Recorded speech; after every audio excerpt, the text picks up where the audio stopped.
Yo creo que si pienso y trato de enumerar las cosas que me han hecho daño, ¿no? Las cosas que más daño me han hecho en la vida,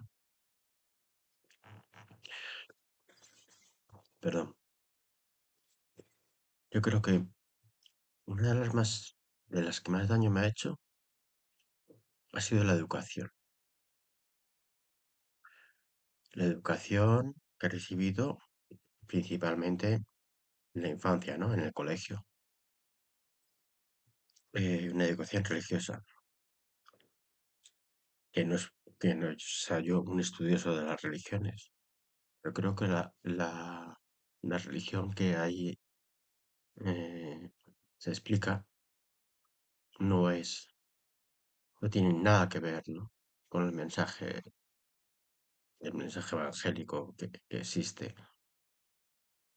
No tiene nada que ver, es una cosa dogmática, ¿no?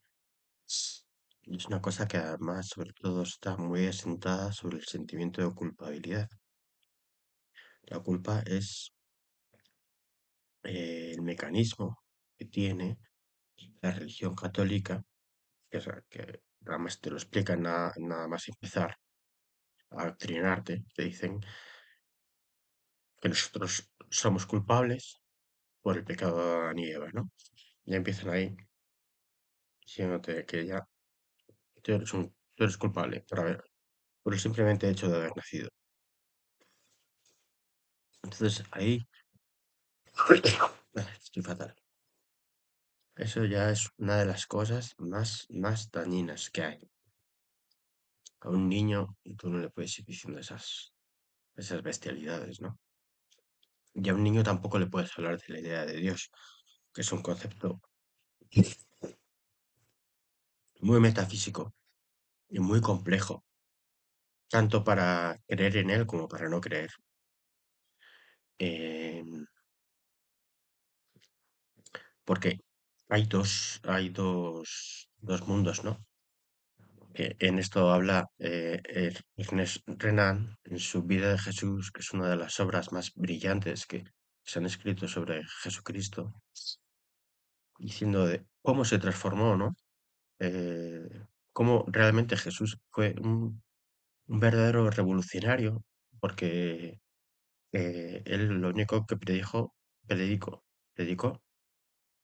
fue el amor los unos a los otros y el defender a la gente débil, a las prostitutas, a los publicanos, a los desheredados. No, no hay más que escuchar su mensaje de las bienaventuranzas para ver que es maravilloso. Entonces, luego está esa figura, ¿no? Es una figura muy humana, que es realmente lo que los humanos deberíamos hacer, ¿no? Y luego, cuando el cristianismo se empieza a forjar como religión, ya como una religión de salvación, es decir, el mundo está en peligro, el mundo es un lugar malo, peligroso, dominado por el Imperio Romano, y se va a acabar, ¿no? Que ahí empieza pues lo que se llama la ciencia de la escatología,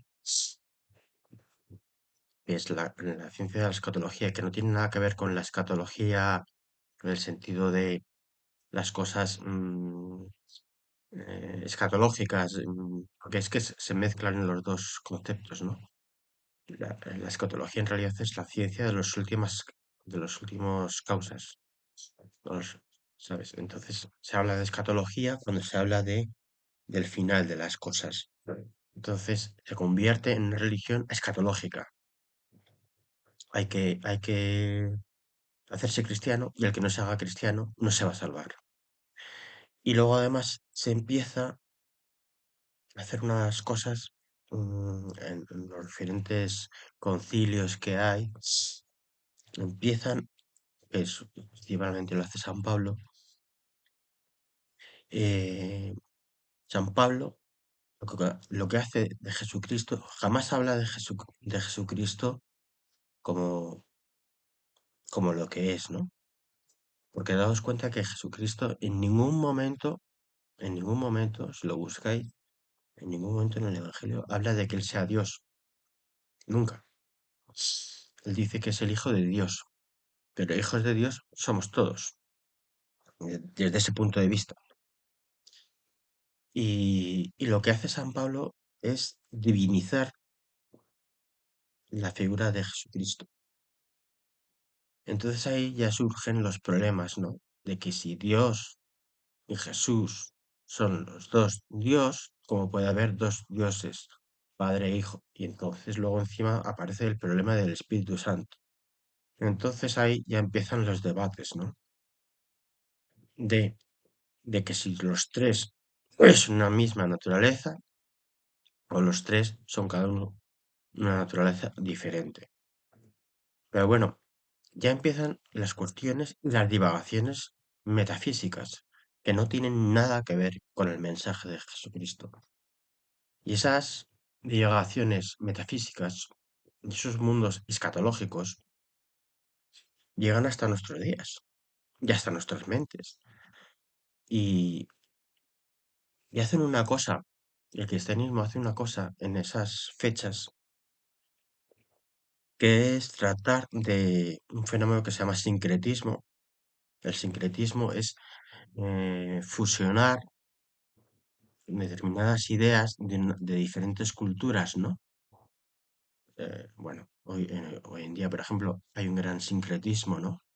Con todo lo que se llama el pensamiento este, pues, de New Age, un pensamiento orientalista, se mezcla con una especie de, pues, de mundos también apocalípticos. Bueno, pues en esa época se coge a los dos filósofos por excelencia que tenían una gran doctrina, un gran cuerpo filosófico, que son Platón y Aristóteles, que les viene muy bien a ellos.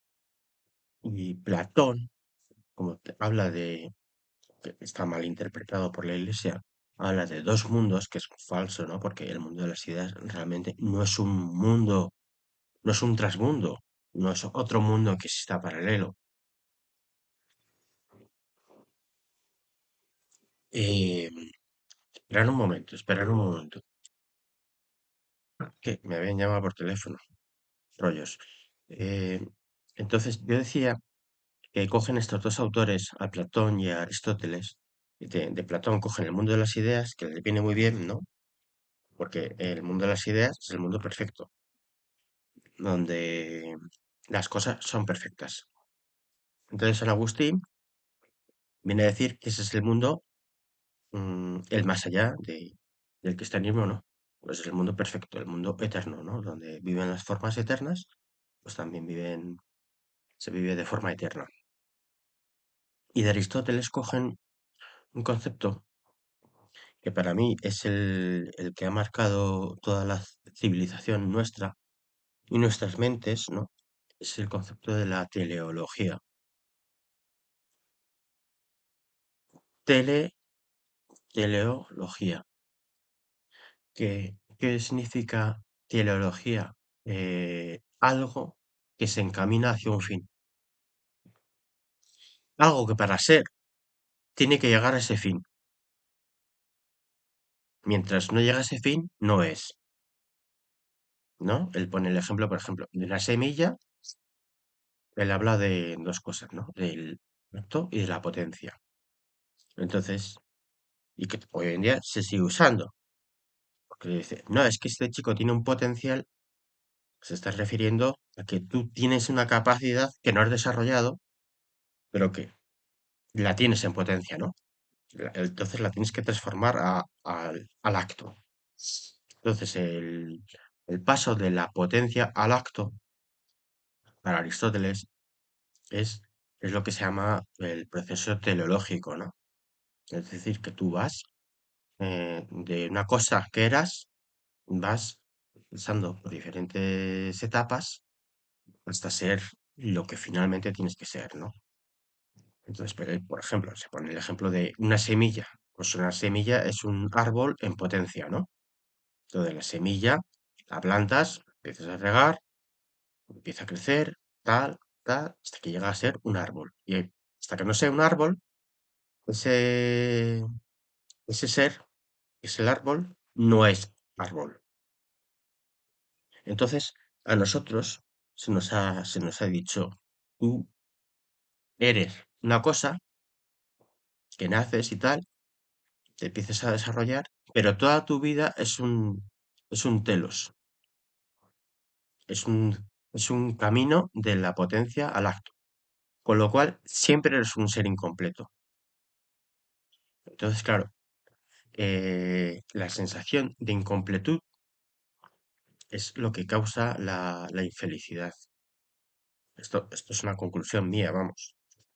Es decir, el hecho de que a ti te dicen que tú tienes que llegar a ser tal, y mientras no llegues a eso, mientras no llegues a ese fin, no te podrás haber realizado. Es que sigue el vocabulario aristotélico sigue en nuestra cultura, porque dice, llegar a ser. Lo que pasa que es que no eres. Yo me acuerdo cuando vi Forrest Gump, que hay una escena que le pregunta a la novia, "Eh, ¿tú qué quieres ser de mayor?" Y dice, pero es que no voy a ser yo. Le responde Forrest Gump, claro, no, muy, muy acertadamente. Que ella le dice que ella quería ser como Joan Baez, como la cantautora. Y, y Forrest Gump le dice, ¿qué pasa? Que es que no voy a ser yo. Entonces, no, hay que renunciar realmente para empezar a encontrarse bien, para renunciar a la idea de que la felicidad es algo que Aristóteles, el telos ese, el telos del hombre, igual que el telos de la semilla es llegar a ser árbol, el telos del hombre, según él, es lo que es la eudaimonía, es decir, la felicidad, ¿no? Ellos lo llamaban eudaimonía, que es un término que, bueno, traducido no tiene mucho sentido, porque eu significa bueno, ¿no? Por ejemplo, tenemos la eutanasia, thanatos significa muerte, bueno, ¿no? La muerte buena, que es el caso, por ejemplo, de lo que ha ocurrido ahora con la chica esta, ¿no? Que es una muerte que está solicitando ella, ¿no? Entonces, bueno, pues a eso se le ha llamado eutanasia. Entonces, Aristóteles a la felicidad la llamaba eudonía, perdón, eudaimonía. Y eu significa bueno, y daimonía viene de daimon, que traducido de una forma literal significa demonio, ¿no? Los buenos demonios. Pero era una forma que tenían los griegos de decir que todos nuestros demonios, o sea, todos nuestros espíritus internos, como que tenían que estar en armonía, ¿no? Pero, bueno, realmente a lo que voy es que para Aristóteles la filosofía, la eudemonía, era un proyecto, con lo cual ese proyecto, ¿cuándo llega? Aristóteles, claro, da una serie de pautas que son muy complejas, porque, claro, él llega a decir que tú, hasta que no llegas a una vida virtuosa en que practicas la virtud y eres un virtuoso y eres un hombre que te dedicas a la vida contemplativa y al conocimiento y eres un hombre que te integras en la sociedad, porque para él el ser humano era un zoon politikon, ¿no? Una persona que tenía que realizarse en sociedad. Entonces, hay toda una serie de cosas que tienes que hacer que ninguno, pues, terminamos de hacerlas, porque siempre te sientes como incompleto. Entonces, de esa incompletud nace la infelicidad, la idea de que la felicidad es algo futuro. Es decir, tú quien eres no es lo correcto. Tú eres todo el rato, tienes parte de potencia. No eres un acto puro, no eres un ser que esté terminado. Y además, que es absurdo. ¿Cuándo terminas? Cuando mueres. Entonces ya eres un ser completo. Mientras tanto eres incompleto. Entonces, si cogiendo esa idea del telos y cogiéndola para el cristianismo, efectivamente te dicen, tu vida tiene sentido, es completa cuando mueres y en base a todo lo que hayas hecho, pues ya se te juzgará y se decidirá qué se hace contigo, ¿no? Entonces, esa idea también el cristianismo lo que hace para fundarse, para fundamentarse, para también coger todo el pensamiento pagano, lo que eran los paganos, que eran la gente que no eran, bueno, se los llamaba paganos porque pagaban, eran la gente de fuera de las ciudades, ¿no?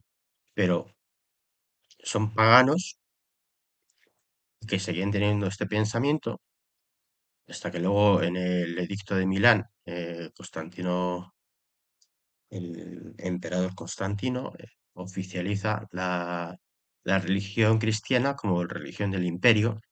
Entonces, coge todas las características propias del imperio, ¿no? Toda la burocracia, toda la jerarquización en la Iglesia es heredera del Imperio Romano. De hecho, su sede está donde estaba el Imperio Romano, que es en Roma. Y bueno, con esto que os quería decir, pues que primero hay que librarse de la idea del telos, hay que librarse de la idea del mundo de las ideas entendido, mal entendido, y hay que librarse de la idea de que somos seres incompletos. Nosotros, no, nuestras experiencias son experiencias plenas, no son experiencias que te están formando, porque también el concepto de forma es un concepto de Aristóteles, ¿no? Que es la forma, es algo que se va desarrollando y, y es erróneo. O sea, Platón y Aristóteles para para la filosofía y para la cultura nuestra occidental, pasados por el filtro del cristianismo, ha sido el máximo error que ha habido, porque nos ha convertido en una sociedad de culpables y de personas inseguras, donde nuestra conciencia está en peligro. Nosotros no podemos estar seguros de nosotros mismos, porque te hablan de un Dios, por ejemplo, el cristianismo no quiso renunciar al Antiguo Testamento porque necesitaba un origen y una fundamentación, cuando en realidad Jesucristo eh, tacha, elimina al Dios Yahvé, diciendo, ese no es mi Dios. Yahvé es un Dios vengativo, es un Dios que asesina, es un Dios, es un Dios que solo busca la protección del pueblo israelita, ¿no? Entonces, Jesucristo dice, ese no es mi Dios es un Dios de amor. Entonces, como eso es algo que los judíos no admiten, ¿no? Que critique la ley mosaica, la ley de Moisés, y por eso los judíos, el Sanedrín, lo que era el conjunto de jueces de la ley mosaica, dicen que ese hombre es culpable y hay que matarlo, ¿no? Bueno, y entonces los romanos lo cogen y lo crucifican, que era una de los castigos que hacían a los malhechores. Pero el cristianismo, al no haber renunciado al Antiguo Testamento, que es una de las cosas de las que tendríamos que haber renunciado, sigue creyendo, o sea, siguen hablando de Yahvé como un Dios todopoderoso que se mete en tu conciencia, que te persigue, que te dice esto está mal, y no te hablan del Dios de Jesucristo, que es un Dios de amor, ¿no? Donde lo único que dice es amar los unos a los otros. Entonces, bueno, esto es un vídeo de confesión y relacionando la religión, la filosofía y yo. Bueno, espero que os haya servido de algo.